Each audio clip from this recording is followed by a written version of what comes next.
പുൽവാമയിലെ ഭീകരാക്രമണത്തിൽ വീരമൃത്യു വരിച്ച ധീരജവാന്മാരുടെ ജ്വലിക്കുന്ന ഓർമ്മകൾക്ക് 5 ആണ്ട്.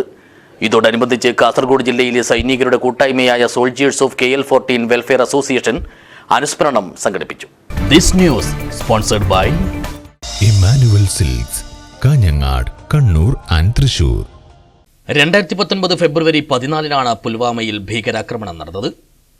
ഇതിൽ വീരമൃത്യു വരിച്ച ഇന്ത്യൻ ജവാന്മാരുടെ ജ്വലിക്കുന്ന ഓർമ്മകൾ നെഞ്ചേറ്റിയാണ് കാസർഗോഡ് ജില്ലയിലെ സൈനികരുടെ കൂട്ടായ്മയായ soldiers of KL14 welfare society അനുസ്മരണ പരിപാടി സംഘടിപ്പിച്ചത്.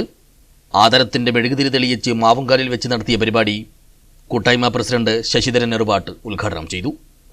കാസർഗോഡ് ജില്ലയിലെ സൈനിക കൂട്ടായ്മയായ സോൾജിയേഴ്സ് ഓഫ് KL14 വെൽഫെയർ സൊസൈറ്റിയുടെ നേതൃത്വത്തിൽ ഫെബ്രുവരി 14 കറുത്ത ദിനമായി ആചരിക്കുമ്പോൾ ജില്ലയുടെ മധ്യഭാഗമായ മാവുങ്കാലിൽ വെച്ച് 40 ജവാന്മാർക്ക് നിത്യശാന്തിക്കായി മെഴുകുതിരി കത്തിച്ച് ബാഷ്പാഞ്ജലി അർപ്പിക്കുകയാണ്.